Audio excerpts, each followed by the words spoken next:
47번. 대한민국과 미국 간의 자유무역, 한미 자유무역 협정, FTA 협정. 이것도 되게 이제 유명한 사건이죠.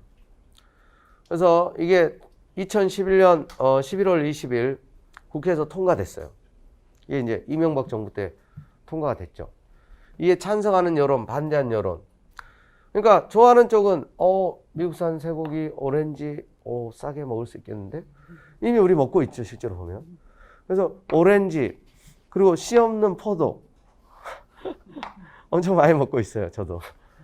그러니까 이게 FTA의 어떤 효과예요. 그러니까 처음에는 걱정도 많이 했는데 몇 년 지나고 보니까 긍정적인 효과가 많아요. 그건 사실은 이제 저렴한 편이죠. 근데 우리는 비싼 거, 고부가가치 산업 소재들을 수출하잖아요. 자동차, 삼성 반도체. 그러니까 이게 계속 몇 년 지나다 보니까 그때만 하더라도 잘 몰랐어, 솔직히. 근데 이제 지금 보니까 우리가 남는 장사를 한 거야. 그래서 트럼프가 그래서 재협상 요구해가지고 다시 지금 자기들 너무 손해봤다.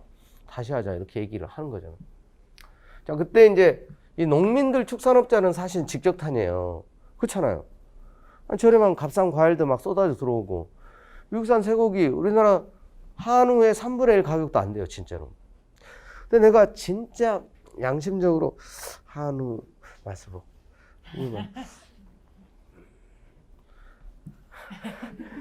진짜 구별하기가 쉽지가 않을 때도 많아. 아니, 뭐니, 딱 좀 구별할 때도 있는데. 그래서, 그러니까 가끔, 그러니까 그 기사 봤어요, 여러분. 미국, 외국 수입 쇠고기가 한우로 둔갑해서 팔리고, 그건 진짜 나쁜 놈이지. 근데 반대로 한우가 쇠고기로 착오로 잘못 팔리는 경우는 한 번도 본 적이 없어요. 그건 되게 신기하죠. 자, 어찌됐건, 미국이 싫으면 호주산, 뉴질랜드산, 캐나다산 이런 거 먹으면 돼요. 어찌됐건 공시생들 잘 먹어야 됩니다. 한우 먹는 건 너무 비싸. 근데 어찌됐건 대체제라도 먹어야지. 그래서 잘 챙겨 드시고. 그 당시 그래서 이제 굉장히 말이 많았었어요.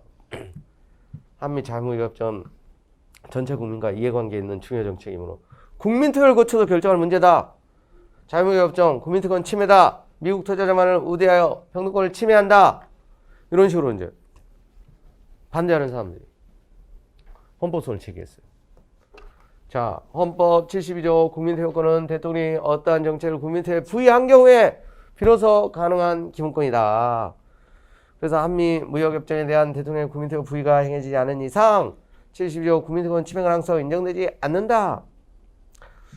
근데 이거는 이제 사실 FTA 협정보다는 72조가 중요해요. 72조. 여러분 헌법 72조.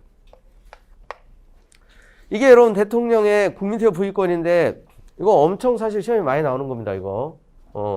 대통령은 외교, 국방, 통일, 기타 국가 안에 관한 중요 정책.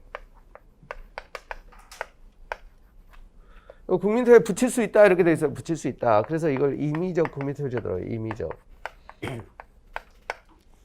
붙일 수 있다.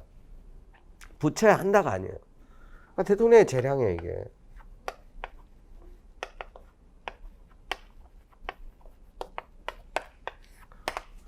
그러니까 이건 붙일 수도 있고 사실 안 붙일 수도 있고. 안 붙였다고 해서 위헌이 아니라는 거죠. 근데 대통령이 안 붙였다고 해서 붙이세요. 왜 안 붙여? 너 우리 국민투표권 침해야. 이런 헌법소원을 제기하면 각하돼요, 각하. 그러니까 이거 대통령의 이건 독점적 권한이라고 해서 그랬어요. 대통령이 부의했을 때. 지금 있잖아, 또. 행정수도 이게 이슈가 됐죠. 우리 지난 시간에, 우리 첫 시간에 행정수도 판례했잖아요. 갑자기 행정수도 이게 지금 정치, 사회에 지금 핫 이슈가 된 거 아시죠? 지금 이제 부동산 문제 다 결부되고. 근데 야당에서도 그래, 하자. 이런 분들도 나왔어요, 지금. 충청권에 근거를 두고 있는 이런 정치인들. 국민 여론조사 결과도 오늘 보니까 나왔더라고요. 찬성하는 쪽이 높아. 행정수도. 그러니까 우리 헌재에서 위헌개정 내렸잖아요. 그래서 이제 이런 게 이제 또 이슈가 되는 거 앞으로 계속. 이거 국민투표에 붙일 수도 있어요, 솔직히. 근데 대통령은 가만히 있는데 붙이세요 이렇게 요구할 권리는 없어. 근데 만약에 여론이 계속 비등하고 막 요구하면 그러니까 여야 간에 이제 논란이 되면 국민들 의견을 물어봐요. 결정하자. 국민들에 붙이겠습니다. 그럴 수도 있어, 사실은. 그게 이제 외교, 국방, 통일에 관한 중요한 정책이에요. 행정수도 이전하는 문제는. 근데 붙여야 되는 건 아니지, 사실. 붙일 수도 있다는 거지. 그리고 이제 관습헌법 얘기도 그래서 지금 이슈가 되고 있어요. 헌재에서 이미 그래서 이제 위헌 결정이 내려졌고 그래서 이제 행정수도가 서울이라는 건 관습헌법인데 또 이전 얘기하는 건 관습헌법 논리에 반하는 거다. 이런 얘기 하죠. 그러니까 헌법 공부를 지금 많이 하고 있는 거야, 정치인들도. 그러니까 한쪽에서는 헌재 견해도 바뀔 수 있다. 다시 법을 만들어가지고 그래서 또 헌재 의견을 물어볼 수도 있는 거고 일단 여야가 합의하면 추진할 수 있는 거다. 아니면 국회라도 먼저 가자. 이런저런 얘기들이 지금 헌법적인 이슈가 이제 많이 등장하고 있어요. 그러면 여러분들이 이제 좀 알고 있는 상태에서 이제 보게 되면 이것들이 제대로 알지도 못하면서 얘기를 하네. 이렇게 보이는 부분도 있겠지만 이건 상당히 공감이 가는 논리다. 이렇게. 그러니까 여러분 실제로 헌재에서 안마사 사건이 있어요, 여러분. 그 이제 앞을 보지 못하는 사람들만 안마사라는 직업을 선택하도록 그 위헌 결정이 내려졌었어요. 근데 이제 장애인들이 반발했죠. 시각장애인들이. 그러니까 다시 안마사 장애인들이 독점하도록 다시 법을 바꿨어요. 근데 다시 헌재 다툰 거지. 근데 두 번째 사건에서는 합헌 결정했어. 그러니까 그런 것처럼 다시 법을 만들어. 그럼 또 반대하는 사람들이 당연히 헌재로 들고 가겠죠?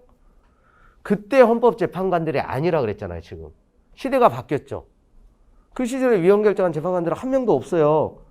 그리고 지금 또 시대 정신. 이미 세종시가 만들어져가지고 기반이 닦였죠. 이전했더니 장점도 있더라. 이미 분리되어 있는 거 비효율적이기도 하니까 다 이전하는 거 여야가 합의하면 가능할 수도 있다. 헌재 다시 심판을 받았는데 헌재 견해가 달라질 수도 있어. 합헌 결정할 수도 있다. 물론 제일 확실한 건 헌법 자체를 바꾸는 거예요. 헌법을 개정해서 행정수도의 근거를 헌법에다 명시적으로 규정을 두는 방식이 있어요. 아니면 행정수도에 관한 건 법률로 정한다. 법률로 정할 수 있는 근거를 마련해서 여야가 합의하면 제일 확실하긴 하죠. 그래서 이런 얘기들이 지금 다 나오고 있어요. 아시겠죠?